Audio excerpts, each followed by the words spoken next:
Well, folks, we're going to get to talk about a deal. We got the boys from Convoy, Dustin and Jonathan, and we're going to talk about a deal that Jonathan has just put together. It's a creative financing deal. We're going to talk about the deal structure, how it happened, seller financing, all of these things. So, Jonathan, why don't you tell us what you've done? Yeah, so I just recently closed. I know a lot of the ORAT family have asked like, hey, how's it been? How have you done it? It's kind of it's interesting because it's a kind of mixture of everything that we've talked about on the channel, and this is like kind of like a proclamation. Dustin and I personally, we're doing the things that we actually Yep. say we want people to do on the show, right? So it's not like we just tell everyone everything and then go on the side and do something else. We are actively practicing what we preach.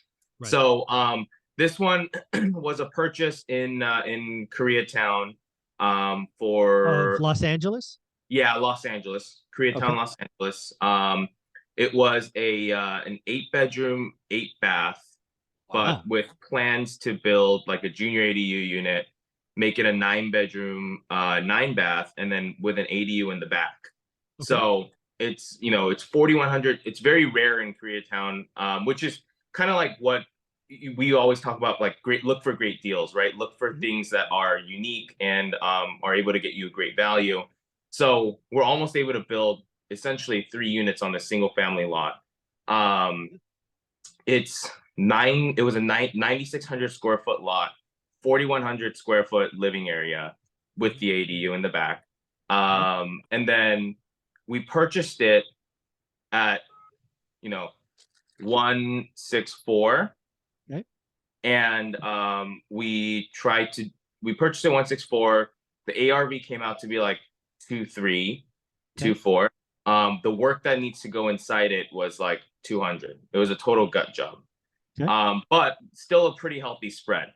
So essentially how we financed the deal, we had Well, spent before we get to the financing, let's tease this out a little bit. So, yeah, as it sits, it's an 8-bedroom, 8-bath, single family home.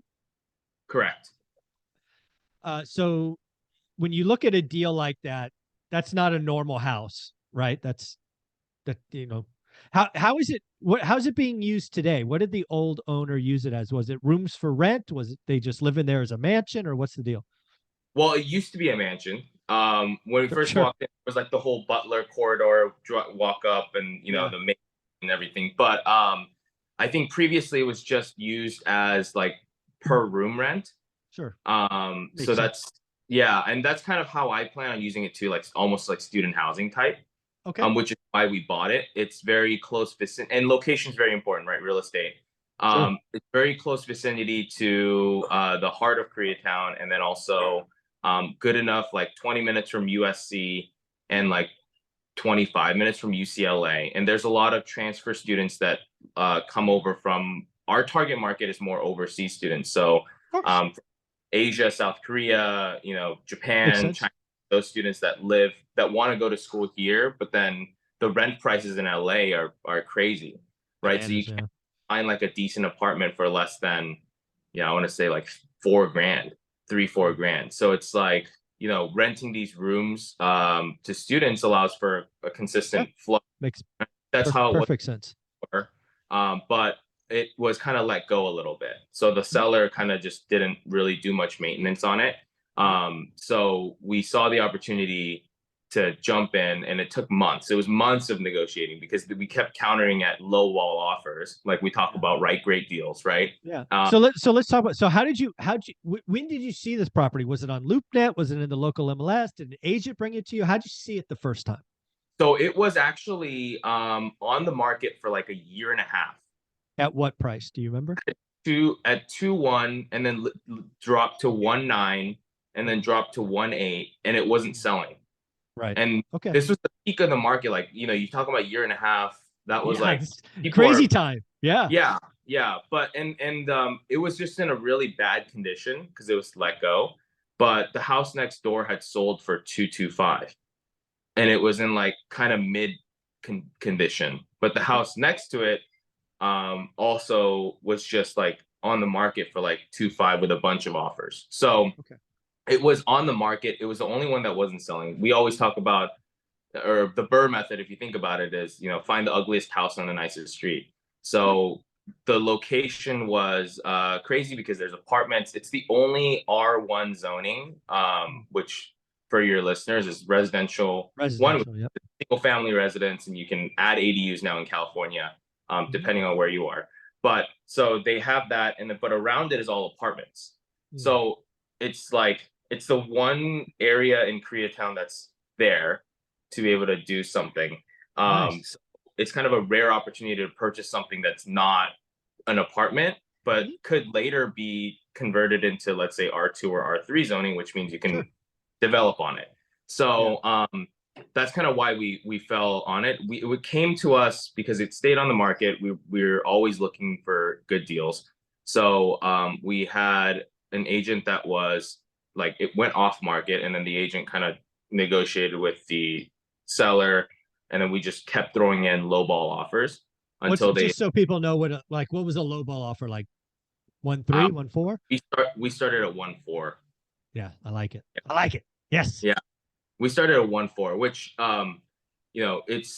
it's very low. It was almost offensive, but and the seller actually got really pissed. He was like, "What the hell? You guys are writing me a crazy offer." And we said, "I mean, it's all right. We can write whatever offer we want, Yeah, right?" you can say no, but I can Yeah, write whatever I want. That's how this exactly. works. If you don't like the offer, just don't accept it. So, we just kept writing lowball offers, and then we eventually landed at like 164. But But just so people realize, how many offers do you think you made before you got to the number? oh my gosh, I think it was countered back and forth because there was no activity previously. We were like the only activity. I think it was at least 7 counters back and forth. People need to hear this. They don't understand. They're like, I wrote an offer counter once. I mean, sometimes it takes a while. I mean, Yeah, I've had to write offers and counters and then start over and do this, do that. The dance can take a while sometimes. yeah. Especially because emotion comes into play, right? Sellers are going to be emotional about what they're selling. So that's the biggest thing. It's like, my house is worth $10 million. What do you mean you're only writing me an offer for 100 grand? So Yeah. it's like, Mm. they feel emotional about it. So, Okay. um, once that passes, everyone comes to kind of an understanding. But kind of moving into more of how we wrote it was the seller we knew, and we did a lot of background research on the property, the chain of title, all that. So kind of where it was. He had inherited it. He held the property. So what we brought up to him was, hey, carry a note, carry a second, right? So that was something to negotiate as well. So the seller is carrying um, a 700 grand note.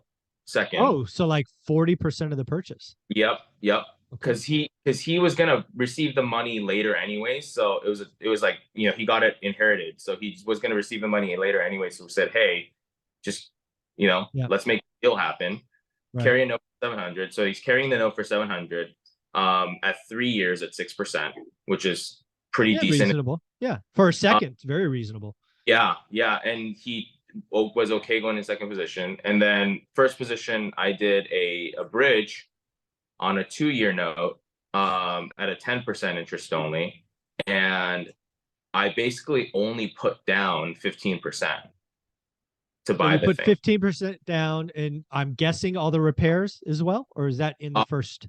yes, repairs too, but repairs we're kind of we financed it in to increase the leverage Mhm. because financing rehab allows you to increase leverage on a bridge, Correct. but we're not actually going to pull from the rehab. We're just going to do it out of pocket. But I like it. um, yeah, it's just it's just faster on the process.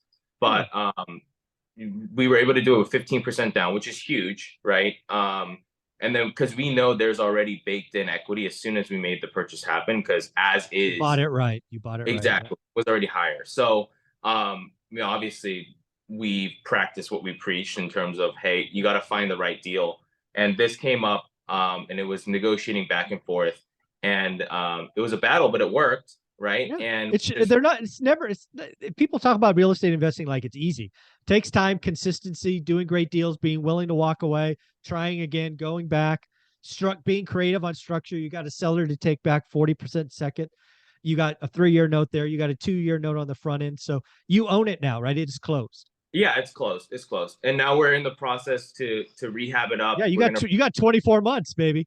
Yeah, exactly. But I'm obviously I still don't like having short term. So Yeah. we're having our team really just do a bunch of the rehab like very, very quickly. They're already almost like done with the walls and everything to separate out the different rooms. So that's already like almost done. But once that's done, I'm immediately gonna refi out at least the Yeah. first to kind Oh of yeah, you wouldn't touch the yeah. second. Yeah. I'll leave the second, refi the first, get some cash out, and then kind of recycle, go on to the next deal. But that's kind of like obviously creative financing at its peak, Yeah. right? Yeah. Yep. And Yeah. So for the you think viewers, are you thinking 6 months? You thinking well, six, 9?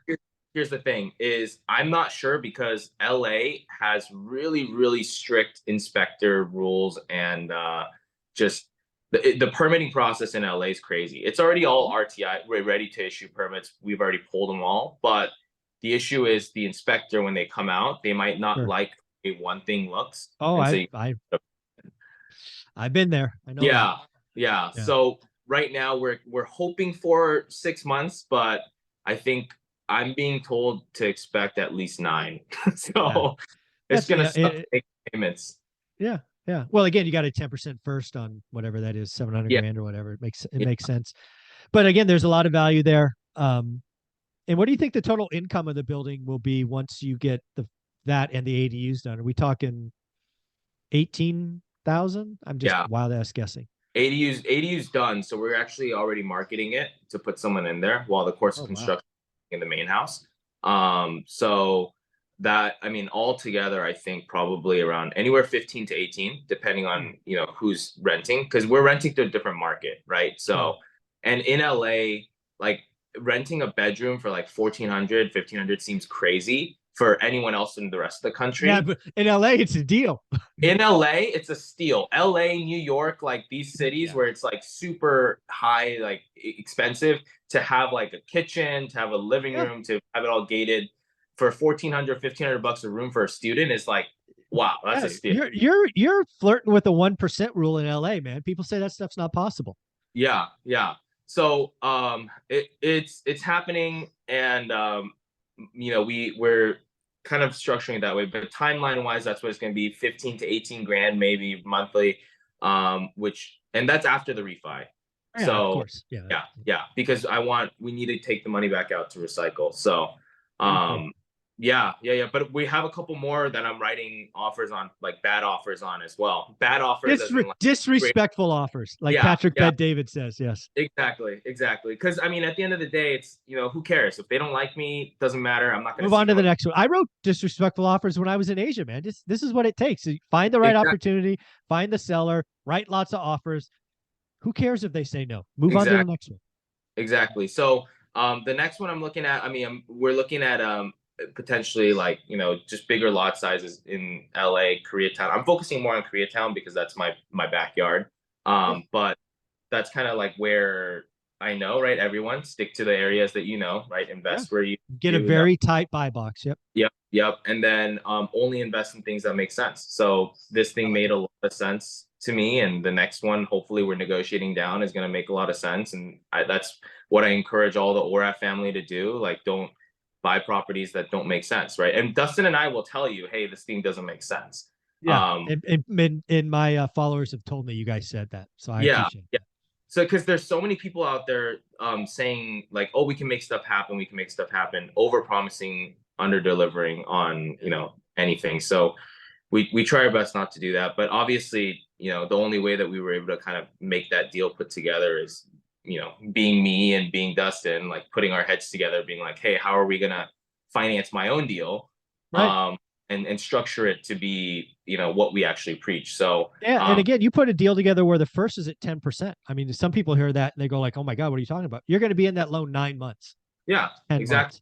Yeah, so That's I mean, if you think about it, like on a bridge, we kind of talked about it before, but even if it was 12% and it was a 12-month loan for a bridge short term, you only have it for 6 months. You paid 6%. yeah, exactly. You know, so it's not a bad deal. It just scares a lot of people, but you know it is what it is, right? So deals are happening regardless of whether there's a fire in whatever country, or there's a natural disaster in LA, right? There's probably a deal happening signing while earthquakes are bringing down buildings in LA. So it'll happen regardless of whether we like it or not. Are you going to be a part of it or not, right? Yeah. That's what it Yeah. ends up. Do the work, get a tight buy box, only do great deals, structure it right. If somebody wanted to reach out to you and see about structuring a deal, maybe adding a seller second, how would they do that? Go to convoyhomeloans.com and let us know you came from ORAT, and really just have your situation ready so that Dustin and I can kind of break it down and help you get secured financing on it. Yep, that's the deal I have with Convoy. Why Dustin and Jonathan come back is when you reach out from ORAT, one of these two gentlemen will help you. So thank you guys. Congrats, Jonathan. Thanks, Mike. Thank you.